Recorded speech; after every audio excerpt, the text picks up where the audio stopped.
Storytelling is something that has been around since the beginning of time. Think back to every single book that you've read, every TV show, every film, and every home video. They all have one thing in common. They tell a story in one form or another.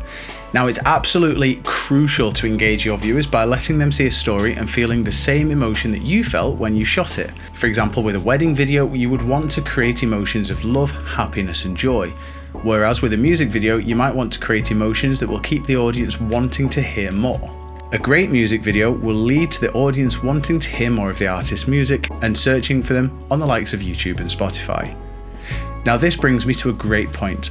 Always pre-plan your shoot. You should never just turn up to a shoot and start taking a free run, as you will run into issues when editing later down the line. Always go in with some sort of idea that you want to shoot, because in turn you can then edit to exactly what you had in your head in the beginning. Always plan the edit before you plan the shoot. Now, a great story consists of 5 parts. The intro, the rising action, the climax, the falling action, and the resolution. So let's take a look at the intro. The intro is the most important part of the video. This is where you hook your viewer and keep them thinking, what's next? Now, studies have shown that on average you have about 10 or 15 seconds to really capture your audience's engagement before they get distracted and either click off your video or change it to something else. So don't skip on this part at all. The intro is where you will establish the location and the main characters along with the basic principles of the story. So, for example, in a wedding video, this is where you'd introduce the venue, the landscape, and the couple, as well as the settings such as the rooms that they are getting ready in. Now, the rising action is all about the events leading up to the main climax of the story. Again, with a wedding video, this is the part where you would show the people arriving at the wedding, the couple themselves, and the finer details such as the dress, the suits, groomsmen, and all the bridesmaids and parents. Ultimately, this section will lead you into the climax. Now, the climax is the main part of the story. For example, in a wedding video, your climax would not be the surrounding areas or the venue. It would be the groom standing in front of the guests, the bride walking down the aisle, the emotions on people's faces,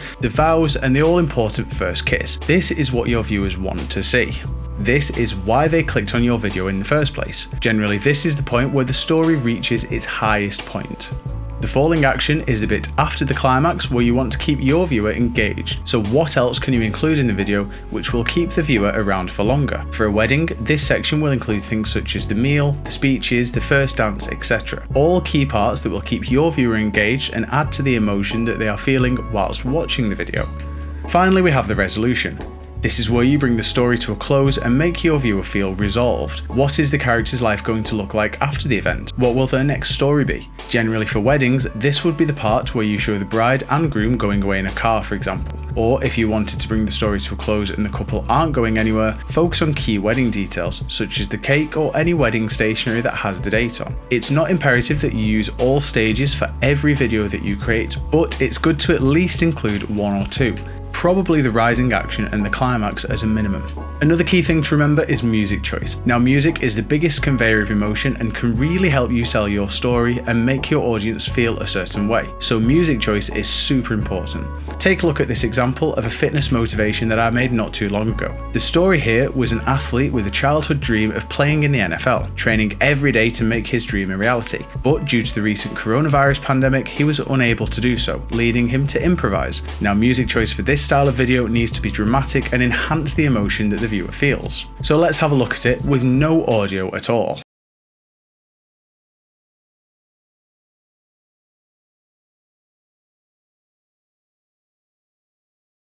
Now let's look at it with the wrong music choice.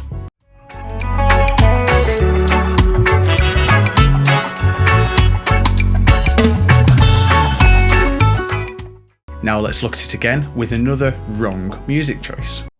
Come to my table, come to my bed, go easy, my... Finally, let's look at it with the correct music choice.